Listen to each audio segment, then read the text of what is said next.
नमस्कार, आप देख रहे हैं गोल्ड स्पॉट। मैं हूं मनीषा गुप्ता और बात आज करेंगे यहां पर सोने की, जहां पर अब खरीदने के सही मौके निकलने लगे हैं।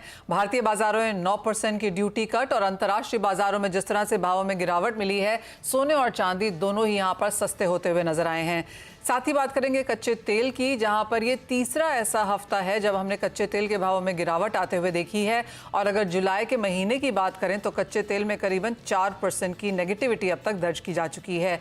इसके साथ बात करेंगे चीनी और एथेनॉल ब्लेंडिंग के लक्ष्य की, और एक नई इस्मा का नोट आया है जो उन्होंने सरकार को पेश किया है। क्या है इसके डिटेल्स और क्या इम्पैक्ट आप पे रह सकता है, इस पर भी करेंगे चर्चा। हमारे साथ जुड़ रहे हैं कृष्णा डायमंड ज्वेलरी के founder and MD Ghanshyam Dholakia, Anmol jewellers के फाउंडर ईशू दत्वानी, इस्मा के डायरेक्टर जनरल दीपक बलानी और एमिरेट्स एनबीडी के डायरेक्टर धर्मेश भाटिया। आप सभी का कार्यक्रम में स्वागत है और शुरुआत यहां पर सोने के साथ कर लेते हैं। धर्मेश, जिस तरह की गिरावट हमने यहां पर सोने के प्राइसेस में आते हुए देखी है, क्या एक सपोर्ट बॉटम नियर बाय है या आपको लगता है कि यहां से भी और मुनाफा वसूली की इंतजार की जा सकती है? देखिए, अगर आप एज पर चार्ट जाएंगे तो डेफिनेटली मार्केट में एक अच्छी खासी एक प्रॉफिट बुकिंग देख सकते हो, क्योंकि मार्केट में एक रैली देखने मिली थी, अनइवन रैली थी। ऑलमोस्ट 2440 2450 डॉलर के ऊपर चला गया था प्राइस। डोमेस्टिक मार्केट की बात करें तो भी प्राइस ने काफी अच्छी एक तेजी दिखाई थी। कहीं ना कहीं वो प्रॉफिट बुकिंग आई, प्लस ये जो बजट का न्यूज था उसमें भी एक इम्पैक्ट हुआ है। डॉलर, अगर आप देखें, जापानीज येन 2 दिन में काफी अच्छा स्ट्रांग हुआ है। तो ये सारे फैक्टर्स एक साथ मार्केट को, सोने की चमक को ढीला पड़ा देखने मिला है। तो मेरे हिसाब से इंट्राडे पर्सपेक्टिव से स्पेकुलेटर्स यहाँ पे मंदी करके चल सकते हैं। मैं एक्सपेक्ट करता हूँ कि प्राइस 67,500 टू 67,200 तक के लेवल्स आपको दिखा सकता है। इंटरनेशनल मार्केट की बात करें 2350 एक काफी अच्छा सपोर्ट है, मार्केट एक बार वहां पे छू सकता है। तो स्पेकुलेटर्स यहाँ पे मंदी कर सकते हैं, बट जो बायर्स है मैं उन्हें सलाह दूंगा थोड़ा वेट करें। पैनिक सेलिंग आया है मार्केट में, अभी भी प्राइस कंसोलिडेट हो रहा है, तो यहाँ पे बाइंग करने की सलाह मेरी वेट एंड वॉच की रहेगी। साथ ही चांदी की अगर धर्मेश बात की जाए तो यहाँ पर आपकी क्या सेंस है, क्योंकि चांदी में हमने 95,000 का ऑल टाइम हाई बनता हुआ देखा था, अब 81,000 के आसपास का कारोबार है। अच्छी खासी गिरावट यहाँ पर भी देखने को मिली। देखिए, चांदी की बात करें तो चांदी नो डाउट एक अच्छा खासा एक 50% बुलियन 50% बेस कैटेगरी में आता है। और अगर आप देखें तो बेस मेटल में काफी अच्छी पिटाई देखने मिली है, स्पेशली ऑन कॉपर। वो 2 हफ्ते से कंटिन्यूस गिर रहा है मार्केट, बट चांदी कंटिन्यूस होल्ड कर रहा था $30 के इर्द गिर्द। बट जैसे ही बजट का न्यूज आया और जो स्प्रेड था सेपा का, मेरे हिसाब से जो यूएई के साथ था, वो अगर आप देखें तो उसमें 6% का एक स्प्रेड था और वही 6% मार्केट में गोता लगाया है और प्राइस यहाँ पे लुढ़क गया है। ऑलमोस्ट अगर आप देखिए तो 80,000 के स्तर आ चुका है। मैं रेकमेंड करूंगा यहाँ पे अभी भी बिकवाली करने की, क्योंकि मैं एक्सपेक्ट करता हूँ $25 के स्तर आपको अंतरराष्ट्रीय मार्केट में देखने मिल सकते हैं। वो गोल्ड को फॉलो कर रहा है, स्पेशली बेस मेटल को भी फॉलो कर रहा है, और प्लस यही लेवल पे कोई बायर्स है नहीं। गोडाउन में काफी माल पड़ा हुआ है जिन्होंने बाय करके रखा होगा, और प्लस जो प्राइस जो चेंजेस आए तो डेफिनेटली प्राइस में एक ऑफलोड होगा।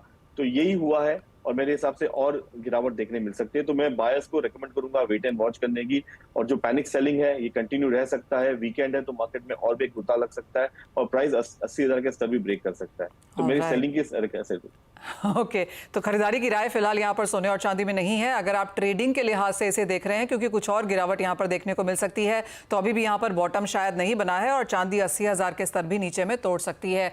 इशू, आपने किस तरह से खरीदारी बाजार में आते हुए देखी है सोने और चांदी के प्राइसेस की गिरावट के इम्पैक्ट से? तो हमको तो इमीडिएट इफेक्ट ट्यूसडे को जिस दिन बजट हुआ उसी दिन शाम को वी हैड वन क्लाइंट जिसने अकेला 850 ग्राम की ज्वेलरी खरीदी। तो इमीडिएट, आई मीन नॉर्मली इतना इमीडिएट नहीं होता है, पर लोगों को इतना वो अच्छा इम्पैक्ट दिखा ड्रॉप का कि इमीडिएट इम्पैक्ट आया। और हमने अभी क्या किया है कि एक अच्छा क्रिएटिव बनाया है जो हम सब अपने क्लाइंट्स को भेज रहे हैं कि भाव में गिरावट आई है, तो जो भी लोग सोच रहे थे, जो लोग फेंस पे थे, so that we convert them. तो we are sending out these creative messages on WhatsApp, सारे हम क्लाइंट लोग को भेज रहे हैं और काफ़ी उसका अच्छा रिस्पॉन्स आ रहा है। लोग अपॉइंटमेंट फिक्स कर रहे हैं और डेफिनेटली सेल को किक स्टार्ट मिल गई है। एब्सोल्युटली। इशू, बाजार ये कह रहा है कि अगर हमने 9% की ड्यूटी कट यहाँ पर सोने चांदी प्लैटिनम में आते हुए देखी है, तो ये पूरा का पूरा age of now jewellers consumer को पास ऑन नहीं कर पा रहे हैं, क्योंकि क्लियरली आपके लिए भी एक बहुत बड़ा शार्प कट है। बाजार अलाइन होते होते शायद कुछ समय यहाँ पर निकलेगा। नहीं, लेकिन हम जो एक्चुअल रेट हमको बुलियन डीलर से मिल रहा है उसी पे 22 कैरेट का रेट हम लोग फिक्स करके हम पूरा बेनिफिट कंज्यूमर को पास कर रहे हैं। तो क्योंकि हमको जब सामने जितने में हम ले सकते हैं और हमको उसमें प्रॉफिट मिल रहा है, तो वो एक्स्ट्रा प्रॉफिट लेने का हमको कोई इसमें इंटरेस्ट नहीं है। तो पूरा का पूरा जो ड्रॉप है, जो हमको बेनिफिट मिल रहा है, हम कंज्यूमर को पास ऑन कर रहे हैं।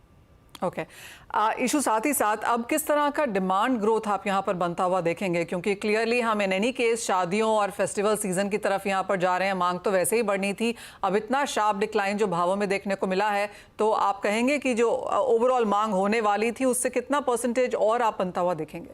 मुझे लगता है सेल में कम से कम 20-25% का बेनिफिट दिख रहा है, क्योंकि जैसे मैंने कहा बहुत लोग फेंस पे बैठे थे, सोच रहे थे, अभी वो इमीडिएट कन्वर्ट हो रहे हैं। और इसका बेनिफिट गोल्ड ज्वेलरी में तो है ही, इवन डायमंड ज्वेलरी में इसका बेनिफिट मिल रहा है, क्योंकि डायमंड में भी गोल्ड का काफ़ी परसेंटेज होता है, तो वो ड्रॉप का बेनिफिट भी लोगों को मिल रहा है। तो ओवरऑल जो सेंटिमेंट है, जो ग्राहक का एक थॉट प्रोसेस है, देखिए अल्टीमेटली परसेप्शन बहुत इंपॉर्टेंट होता है। तो परसेप्शन अभी ये क्लाइंट के दिमाग में है कि प्राइस गिरा है और इसका हमको बेनिफिट लेना चाहिए, तो डेफिनेटली उसका बेनिफिट हमको दिख रहा है। और कम से कम 20-25% हम, मुझे लगता है एक्स्ट्रा हमको बेनिफिट मिलेगा। अगर रेट नहीं बढ़ते तो उतना कमती सेल होता डेफिनेटली। ऑल राइट, यानी कि अच्छा खासा फ़ायदा यहाँ पर कंज्यूमर्स को होता हुआ नजर आ रहा है। जो नई खरीदारी करना चाहते थे उनको 9% सस्ता यहाँ पर सोना देखने को मिलेगा। इसी हफ्ते एक ही दिन में उस एक झटके में हमने वो यहाँ पर प्राइसेस में करेक्शन नीचे की तरफ आते हुए देखी भी है। इशू बहुत शुक्रिया साथ जुड़ने के लिए। और जैसे इशू दत्वानी कह रहे थे कि 20 से 25% ज़्यादा यहाँ पर वॉल्यूम्स बनती हुई नजर आएंगी इस प्राइस की गिरावट की वजह से। और जैसे इशू कह रहे थे कि डायमंड में भी यहाँ पर काफ़ी फ़ायदा है। हमारे साथ अब यहाँ पर किस्ना डायमंड ज्वेलरी के founder and MD Ghanshyam Dholakia जुड़ चुके हैं। घनश्याम जी नमस्कार। और आपसे भी पहले यही जानना चाहेंगे, बजट में 3-4 चीजें निकल के आई जो ज्वेलरी सेक्टर के लिए ऑफकोर्स काफी फायदे वाली थी। सबसे पहले तो ये ड्यूटी कट जो हमने गोल्ड, सिल्वर, प्लैटिनम में आते हुए देखी है, कितना इम्पैक्ट आपको इसका पड़ रहा है और आपको भी कैसा लगता है कि ये जो बाकी का 2024 है अच्छी खासी सेल्स यहाँ पर होंगी? सबसे पहले तो मनीषा जी नमस्कार, आपके सभी प्रेक्षकों को भी नमस्कार कि ये बजट बहुत अच्छा है, पॉजिटिव है, स्टेबल है, सभी इंडस्ट्री ग्रो आने वाली है। और डायमंड गोल्ड ज्वेलरी तो श्योर है, चमक है। और जो ड्यूटी कम हुआ उससे इंडियन कंज्यूमर और डायमंड गोल्ड ज्वेलरी खरीदेंगे, क्योंकि डायमंड ज्वेलरी में भी 40-45% तो गोल्ड रहता ही है। गोल्ड ज्वेलरी में तो 100% रहेगा, लेकिन डायमंड ज्वेलरी में भी रहता है, तो गोल्ड की भी डिमांड बढ़ेगी, डायमंड ज्वेलरी की भी डिमांड बढ़ेगी। अभी डायमंड के बारे में बात करें तो जो टेंडर से रब खरीदते थे फॉरेन में, आउट ऑफ इंडिया में, तो वहां से हम इधर खरीद के डायरेक्टली लेके आ सकते थे। अभी वो 2% और निकाल दिया तो डायरेक्टली हम मंगा सकेंगे। अच्छा, बहुत सारे माइनिंग है जो इंडिया में रब का टेंडर करना चाहते थे, इधर मैन्युफैक्चरिंग है तो सभी लोग को इधर रब बेचने का था, लेकिन वो इधर ला नहीं सकते थे। अभी गवर्नमेंट ने वो एक्सचेंजर निकाल दिया, तो मतलब अभी वो रब इधर आके टेंडर कर पाएंगे। वो सबसे बड़ा स्टेप है डायमंड इंडस्ट्री के लिए कि छोटे छोटे माइनिंग वाले इधर टेंडर करेंगे, बेचेंगे, तो छोटे मैन्युफैक्चरिंग को भी फायदा मिलेगा। और ओवरऑल बात करें तो डायमंड इंडस्ट्री थोड़ा पॉजिटिव आएगा। एक्सपोर्ट में थोड़ा जो नेगेटिव था उसका भी थोड़ा पॉजिटिवनेस आएगा। और डोमेस्टिक मार्केट के लिए तो बहुत बढ़िया अच्छा बजट है कि जो स्मगलिंग होता था, ये ड्यूटी कम होने से वो कम होगा या तो नहीं होगा, तो लोग सही रास्ते में जो है वो धंधा करेंगे। जो स्टैंडर्ड वाले जो ब्रांड वाले हैं, जैसे कृष्णा ब्रांड है, अलग अलग तनिष्क ब्रांड है, वैसे ब्रांड वाले का धंधा और बढ़ेगा, क्योंकि वो लोग सब ड्यूटी भर के लेके आ रहे हैं और बाकी थोड़े ज्यादा वो कम ज्यादा करते तो ब्रांड वाले के पास विश्वास लोगों का और बढ़ेगा और वो खुला दिल से धंधा कर पाएगा। और प्राइस जब भी कम हुआ है गोल्ड का, तो कंज्यूमर के माइंड में ये रहता है कि जब भी कम प्राइस हुआ तो मैं खरीद लूं, क्योंकि लॉन्ग में तो वो बढ़ने का सोच है कि गोल्ड का प्राइस बढ़ते हैं। तो ओवरऑल बजट बेहतर है, ये सीजन में भी उसका फायदा मिलेगा। अभी इंडिया में सबसे बड़ा AGA शो आ रहा है अगस्त में, ये शो में भी रिटेल वाले बहुत सारे लोग आएंगे और उसकी भी खरीदी रहेंगे, तो सीजन में मैक्सिमम फायदा मिलेगा। और सभी लोगों की जो आशा थी कि ये बजट में डायमंड गोल्ड के लिए कुछ बेनिफिट करे, तो हमारी गवर्नमेंट ने ये बजट के लिए अच्छा किया हुआ है। जो डायमंड और गोल्ड के साथ डायमंड की बात करें तो 5 से 7 लाख लोग नेचुरल डायमंड में जुड़े हुए हैं, जो मैन्युफैक्चरिंग में है, ज्वेलरी बनाने में भी है, तो सभी को फायदा मिलेगा। एब्सोल्युटली। तो अक्रॉस इंडस्ट्री यहाँ पर काफ़ी कुछ है और जैसे आपने बोला वो स्पेशल नोटिफाइड जोन की बात हो या 2% इक्विलाइजेशन लेवी हो, वहाँ पर भी हमने कटौती आते हुए देखी है, तो उसका भी फायदा है।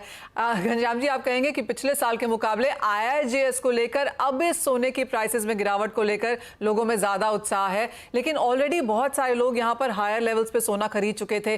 कैसे इंडस्ट्री इस जो रेट में कटौती है इसे कैसे बैलेंस आउट कर रही है अपनी शीट्स पर? नहीं, नॉर्मली क्या सभी ज्वेलर्स के जो उसके पास गोल्ड है वो किलो में जो है वो मेंटेन करते हैं जी। ऊपर जाए तो भी वो मेंटेन करते हैं, नीचे जाए तो भी मेंटेन करते हैं और साल में वो गिन लेते हैं नॉर्मली कि मेरे पास कितना किलो था और अभी कितना किलो है। तो टेम्पर को काउंट करेंगे, लेकिन अल्टीमेटली तो डिमांड जो बढ़ेगा तो उसको फायदा होने वाला है, क्योंकि पूरी कॉस्ट निकालेंगे तो उसकी कॉस्ट फिर भी नीचे है।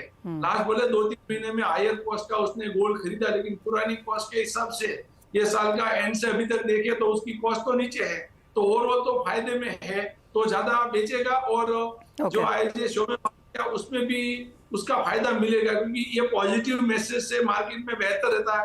यही जो कुछ नेगेटिव होता था तो IIJS में इफेक्ट रहता था कि लोग सोचते थे कि मूड नहीं होते, अभी ओवरऑल तो मूड पॉजिटिव है, तो IIJS शो में भी अच्छा रिटेलर खरीदी करेंगे। राइट, एक फाइनल सवाल देन घनश्याम जी, और ये डिमांड एक्सपेक्टेशन को लेकर है और बाजार का ये मानना है, मतलब जितने भी हम ज्वेलर्स और इंडस्ट्री से बात कर रहे हैं सबका कहना है कि 15 से 25% के बीच में कहीं भी यहाँ पर इजाफा देखने को मिल पाएगा मांग को लेकर। आपकी क्या सेंस है, अब ये जो बाकी का 2024 है, किस तरह की डिमांड ग्रोथ आप एक्सपेक्ट कर रहे हैं? नहीं, इंडिया में ओवरऑल 15 से 25 का जो ग्रोथ की बात कर रहे हैं उसमें नो डाउट, क्योंकि ग्रोथ दो वजह से होगा। एग्जिस्टिंग प्लेयर जो है वो ग्रोथ करे तो उसकी डिमांड बढ़ेगी, और जो ऑलरेडी स्टोर है वो भी वहां से भी बिकेगा, तो दोनों की इफेक्ट आ रही है। जैसे आज से 15 साल पहले जो चाइना में था 2008-9 से लेके 2018 में, वो सिचुएशन इंडिया के नया स्टोर भी ओपन हो रहा है तो उसकी इन्वेंट्री भरने की भी डिमांड है, एग्जिस्टिंग स्टोर में सेल हो रहा है तो उसकी भी डिमांड है। तो 15 से 25 जो धारे वो पॉसिबल है, और इंडिया मार्केट अभी वर्ल्ड का डायमंड मार्केट तो सेकंड नंबर का हो गया, यूएस के बाद सेकंड मार्केट हो गया जी। तो इंडिया मार्केट तो बूमिंग रहने वाला है। आपको लगता है अब लोग जहां पर दुबई और सिंगापुर जाके सोना नहीं खरीदेंगे, जिस तरह का ड्यूटी कट है, इंडिया अब यहाँ पर एक अच्छी खासी बाजार बन गई है? यस यस यस, जरूर आपकी बात सही है कि ड्यूटी कम होगी तो वहां से खरीदने का पसंद नहीं करके इंडिया में पसंद करेंगे।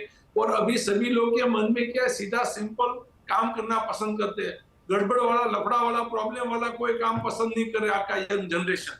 कि सीधा सिंपल जो है टैक्स भर दो और शांति से आराम से सुओ, और कैसे धंधा बढ़े, कैसे ग्रोथ होए, कैसे गुडविल कमाए, उस पर ज्यादा फोकस करे तो सही लोग का धंधा बढ़ने वाला है। जी हाँ, तो ये ट्रेड अपने आप में भी यहाँ पर बढ़ने वाला है, और जैसे ही कह रहे हैं जिस तरह के एक्सपेंशंस हैं, ज़्यादा स्टोर्स यहाँ पर खुल रहे हैं, किसना के तो काफ़ी सारे फ्रेंचाइजीज भी खुल रहे हैं, तो और सोना हम यहाँ पर इंडस्ट्री की तरफ से भी खरीदता हुआ देखेंगे। एंड ऑफ कोर्स कंज्यूमर्स जिस तरह से प्राइसेस देख रहे हैं वहाँ पर भी फायदा है। बहुत शुक्रिया घनश्याम जी एज ऑलवेज हमारे साथ यहाँ पर जुड़ने के लिए। एक ब्रेक का समय है, लौटेंगे तो बात करेंगे यहाँ पर शुगर की। इस्मा के डायरेक्टर जनरल दीपक बलानी होंगे हमारे साथ।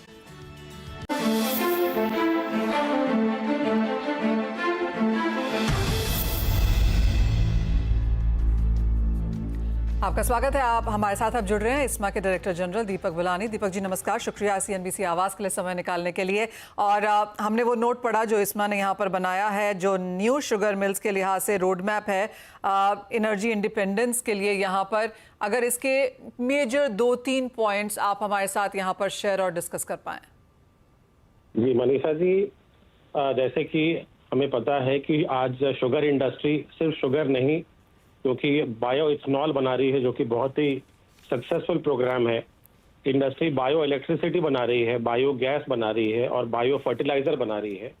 और लगभग आपको मालूम है ये बगास का यूज़ हम लोग बायो इलेक्ट्रिसिटी बनाने के लिए यूज़ करते हैं। बायो गैस CBG जो है वो काफ़ी जगह यूज़ हो रहा है। जो पोटैश बेस्ड फर्टिलाइजर है जो मोलासेस से बनता है, वो एक बड़ा सोर्स है ऑर्गेनिक फर्टिलाइजर का, क्योंकि अभी हम भारत पोटैश काफ़ी इंपोर्ट कर रहा है और हमारी कोशिश है कि ये पोटैश बेस्ड फर्टिलाइजर मोलासेस यहाँ बने। तो जो बायो रिफाइनरी है, एक इंटीग्रेटेड बायो रिफाइनरी, ये यहाँ पे चल रही है। और अभी एज अ नेक्स्ट स्टेप हमने ये प्रपोज किया है कि ये शुगर बायो रिफाइनरीज को एक बायो एनर्जी हब्स का शक्ल दिया जाए और लगभग 5000 बायो एनर्जी हब्स इंडिया में लगे, क्योंकि ये लगभग 500-550 शुगर मिले हैं और ये सब रूरल एरियाज में है, गाँव में है। और वहां पे अगर आसपास भी 5,000 बायो एनर्जी हब्स लगे तो उससे डायरेक्ट किसानों को फायदा होगा, वहाँ की रूरल इकोनॉमी को फायदा होगा। जी। और आपको पता है कि आगे जाके ये शुगर इंडस्ट्री एक सेकेंड जनरेशन एनर्जी फ्यूल बनाने वाली है, जिसमें कि sustainable aviation fuel as per the CORSIA mandate है वो भी बनना शुरू हो गया है। सेकेंड जनरेशन इथेनॉल जो बगास से, अभी तो हमको शुगर से डाइवर्ट करके इथेनॉल बनाना होता है, बट आगे जाके ये बगास को यूज करके भी इथेनॉल 2G इथेनॉल बनेगा। बायो प्लास्टिक, जितने भी सिंगल यूज प्लास्टिक है उसको रिप्लेस करने के लिए जो PLA से जो शुगर मोलेसेस से बनता है, green hydrogen is a project. तो ऐसी कई सारी चीजें हैं जो हमने गवर्नमेंट को प्रपोज की है। सो दीपक जी, आपको क्या लगता है इसके लिए क्या करना होगा? इंडस्ट्री स्टेटस चेंज करने की बात है, आप यहाँ पर एक रोड मैप पॉलिसीज चाहते हैं सरकार से, क्या फंड एलोकेशन की भी रिक्वायरमेंट्स हैं? नहीं, हमने एक गवर्नमेंट से जो 125 डे का जो ऑनरेबल PM का प्रोग्राम था, उसमें हमने उनसे रिक्वेस्ट किया था कि एक 5,000 बायो एनर्जी हब्स लगाए जाए इंडिया में। ओके। और जहाँ की और ये गांव में लगे, जिसमें कि इथेनॉल डिस्पेंसेशन हो, CBG डिस्पेंस हो, वहाँ पे बायो इलेक्ट्रिसिटी डिस्पेंस हो, बायो फर्टिलाइजर, और आने वाले समय में भी कई सारी चीजें वहाँ से डिस्पेंसिंग हो सकती है। जैसे फॉर एग्जांपल बैकअप जनरेटर्स को भी हम लोग इथेनॉल दे सकते हैं, कुकिंग स्टोव्स का प्रोजेक्ट भी डाल सकते हैं जहाँ के तो दीपक जी, मैंने प्लान पढ़ा जो आपने नोट शेयर किया था, लेकिन अब इसमें दिक्कत क्या है? आपको लगता है सरकार ये करेगी? बिकॉज जो आप कह रहे हैं वो अलाइन करता है सरकार की मंशा से भी। बिल्कुल, सरकार और हमारी मंशा सब सेम है। सरकार की पॉलिसी जो है वो इसी लाइन पे आगे जा रही है। इंडस्ट्री भी पूरी तरह तैयार है। इसमें कुछ पॉलिसी रिलेटेड क्लियरेंसेस चाहिए, जैसे कि ethanol pumps, ethanol dispensing pumps, उसके लिए हमने सरकार से रिक्वेस्ट किया हुआ है और सरकार उसमें कुछ कर रही है। और हमें पूरी आशा है कि इस पॉलिसी को क्लियर रोड मैप गवर्नमेंट देगी, जिससे कि हम इथेनॉल पंप्स और ये ग्रीन हब्स हिंदुस्तान में जगह जगह लग सकता है और ये एक बड़ा स्टार्ट होगा ग्रीन एनर्जी की तरफ। और जैसे आज हमारे किसान ऊर्जादाता है, तो उनकी इनकम, इस वजह से उनकी इनकम बहुत ज्यादा बढ़ेगी। और एक तरह से नेट जीरो कार्बन जो हमारा एक लक्ष्य है, उसकी तरफ भी हम बढ़ेंगे। ऑल राइट, तो एनर्जी हब्स और वो भी रूरल इंडिया में लगाने की बात है। बायो के लिए अच्छा खासा ये पुश है। पॉलिसी रिलेटेड चेंजेस अगर यहाँ पर मिल जाए, एथेनॉल पंप्स लगाने की बात हो जाए, तो क्लियरली काफ़ी बड़ा पुश यहाँ पर इंडस्ट्री को मिलता हुआ नजर आएगा। दीपक जी, बहुत शुक्रिया हमारे साथ वो नोट शेयर करने के लिए और उसको डिटेल में समझाने के लिए भी। ऑफकोर्स एज एंड व्हेन जो होगा तब आपसे यहाँ पर दोबारा बात होगी। आशा है आप हमको फिर से वो क्लैरिटी देंगे यहाँ पर। लेकिन फिलहाल इस कार्यक्रम में इतना ही समय है, मुझे दीजिए इजाजत। ब्रेक के बाद हम लेके आएंगे पूरा फोकस यहाँ पर इक्विटी मार्केट्स पर।